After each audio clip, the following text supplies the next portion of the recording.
Meu nome é Gustavo e eu vou fazer o vídeo explicativo sobre o segundo trabalho do bimestre da matéria de sistemas inteligentes. No meu caso, eu escolhi um dataset de câncer de mama, é o dataset UCMI-ML Breast Cancer de Wisconsin. Ele tem, ele é do sklearn, então eu importei um dataset de teste do sklearn. Ele tem dimensão 30 e tem duas classes, então ele é uma classificação binária com 30 features. Também esse aqui é o site dele, né? O site onde tem a origem do dataset e tal. Então prosseguindo, a única coisa que eu fiz de diferente foi eu não usei o dataset do Kaggle. Eu importei do sklearn aqui, do sklearn datasets.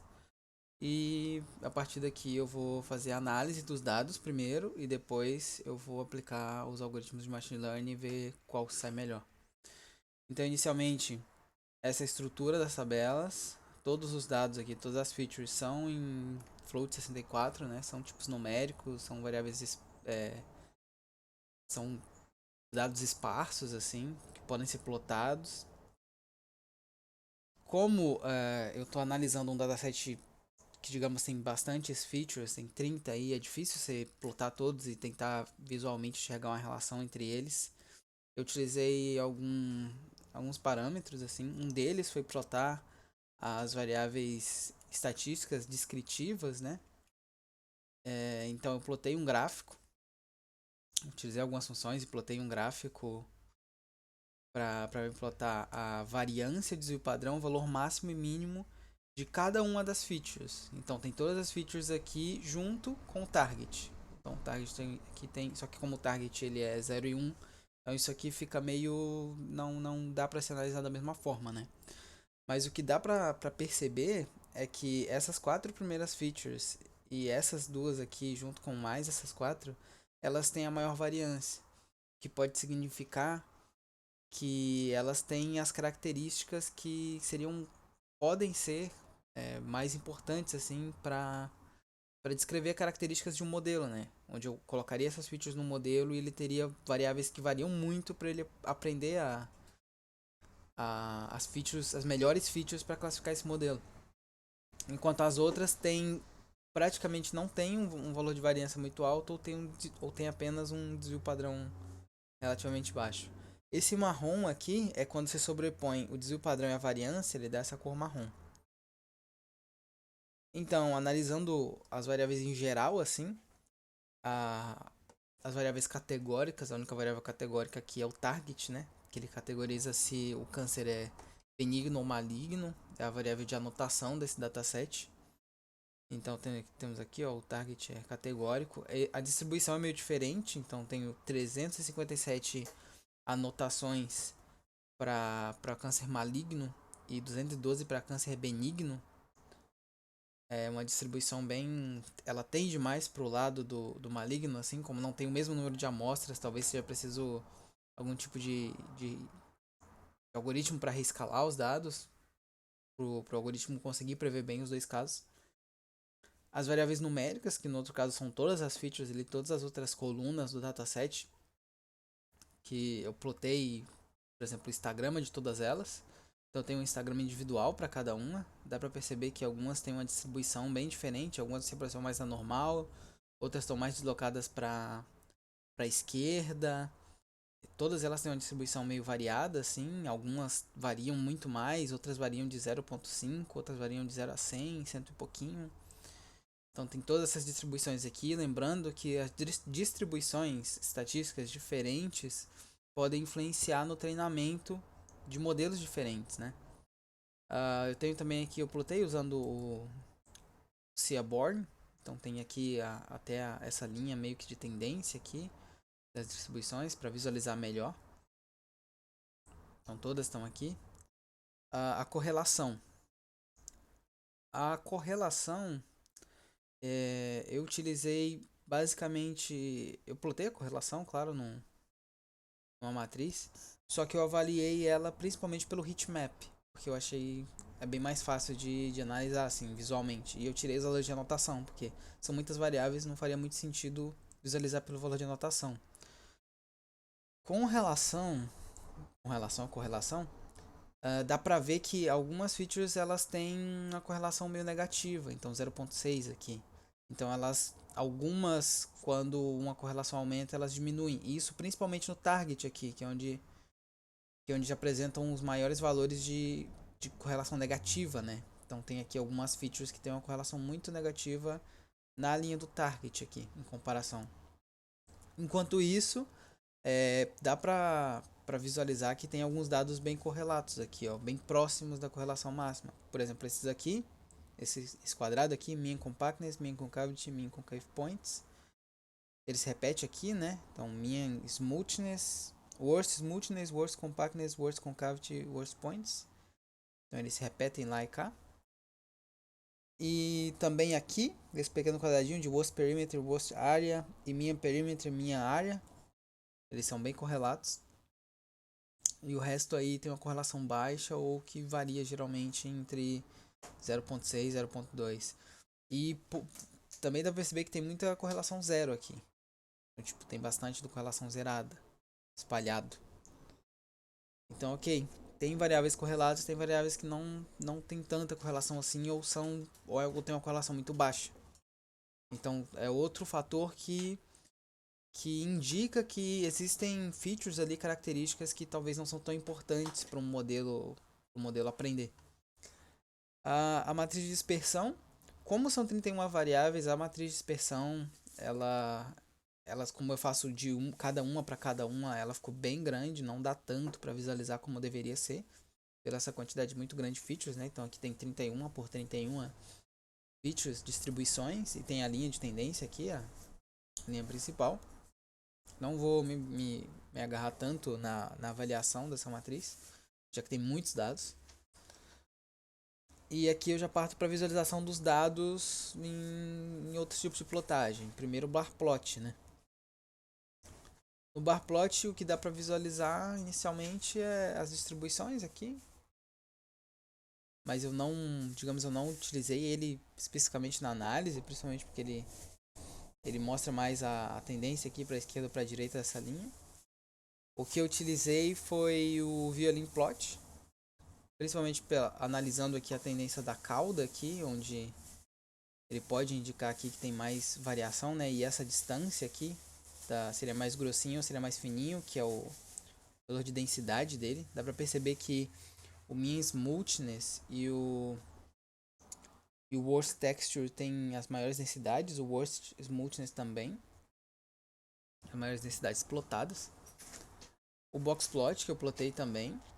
Esse daqui eu analisei bastante, eu achei bem importante, principalmente analisando a linha do meio aqui do box plot, para ver se ela estava deslocada ou se ela estava exatamente na metade, que isso indica a distribuição ruim dos dados, digamos assim.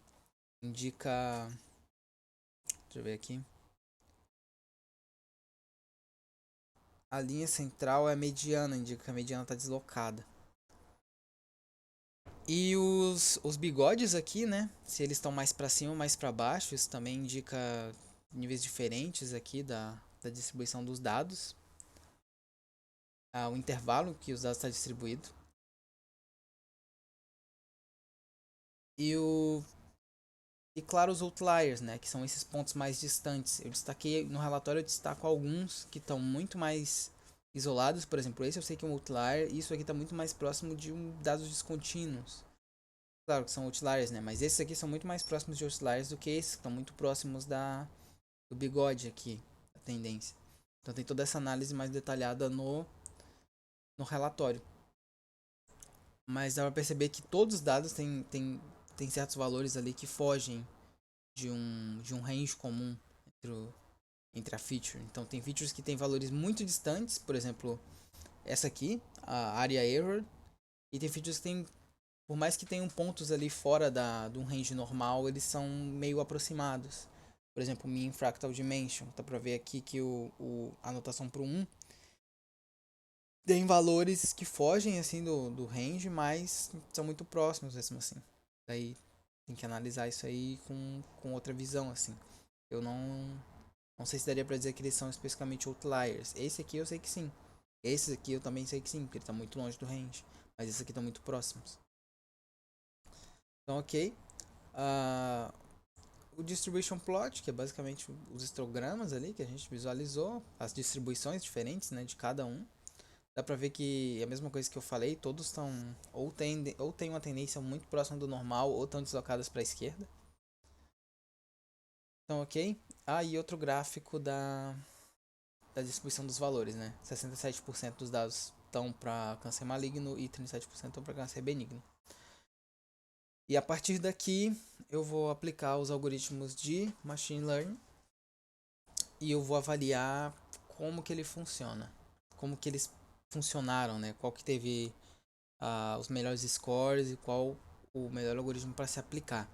E eu fiz de três formas. Primeiro eu vou treinar com os dados brutos, sem aplicar nenhum algoritmo antes. Depois eu vou aplicar com redução de dimensão, tanto a PCA quanto a LDA. Eu vou comparar os três scores ali, os três gráficos principais. E vou ver qual que tem o melhor valor de validação. Porque eu acredito que é muito mais importante se visualizar a validação dos dados. Que é como o modelo consegue generalizar os pesos que ele aprendeu para dados que ele nunca viu. Então, se a validação for boa, significa que esse modelo pode ser aplicado como uma ferramenta para um médico, por exemplo, conseguir avaliar ali, conseguir ter uma ajuda para avaliar se o tumor da pessoa a partir dos exames é benigno ou maligno. Então, ok. Então, basicamente, isso aqui eu dividi os dados, fiz o treinamento, fiz o split dos dados. O Standard Scaler, né, já que ele padroniza ali o valor da média a média e o desvio padrão dos dados antes de aplicar.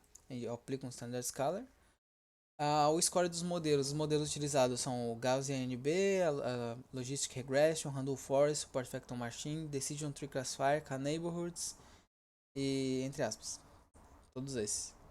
Então eu treinei com todos os dados brutos da tabela. Tenho aqui todos os scores, mas eu vou avaliar principalmente pelo gráfico. Então tenho aqui que em suma, a validação deu ali por volta de 40%, então foi bem baixo a aplicação dos modelos treinados para os dados separados de validação. Não daria para aplicar isso aqui como um modelo real assim. Provavelmente, posso dizer assim, que o modelo não aprendeu também por aquelas features ali que ele não conseguiu avaliar direito, algumas features podem ter atrapalhado. Então, agora eu vou treinar o modelo. Eu tenho os scores aqui, né? Todos, claro. Se eu pegar pelo valor de treino, eu posso avaliar o melhor score aqui. Que nesse caso, o score para o treino, o maior foi o Support Factor Machine e o Stochastic Gradient Descent. E aqui os valores para validação, claro.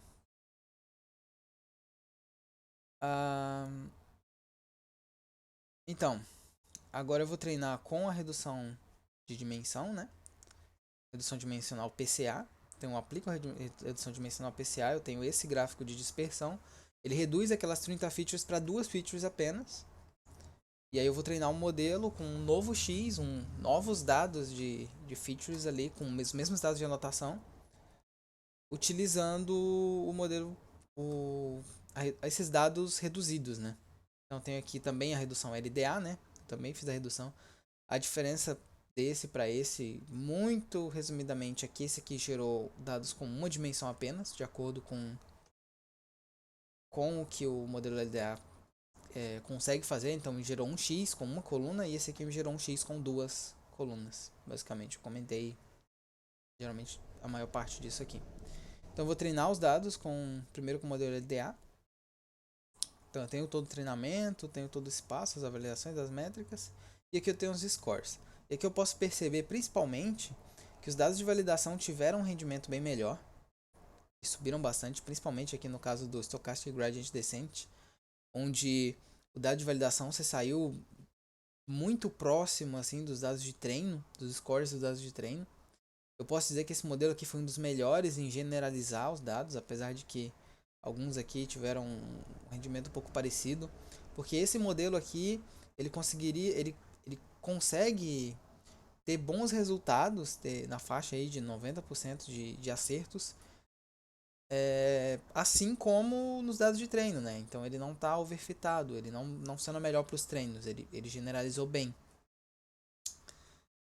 Então, ok. E o próximo eu faço a mesma coisa, só que com o algoritmo de redução de dimensão, né? O método de redução de dimensão PCA, que reduz para ali, como eu disse, duas colunas. Também usa Standard Scalar e tudo. Então, aqui partindo para os resultados, eu tenho aqui algo muito interessante, que é que esse modelo, o Gauss NB, ele teve como dado de validação, ele conseguiu generalizar muito melhor do que os dados de treino. Então, esse modelo treinado, muito provavelmente, pode e deve ser aplicado como modelo real, porque ele consegue predizer dados que ele nunca viu de forma muito boa, de forma muito genérica, assim.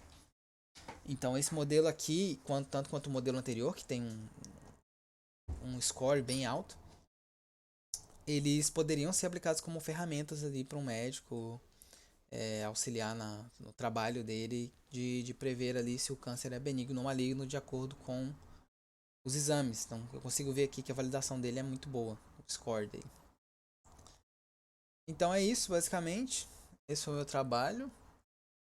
Eu apresentei ali os dados estatísticos e tudo. Tem mais coisas que eu poderia fazer de acordo com essas análises.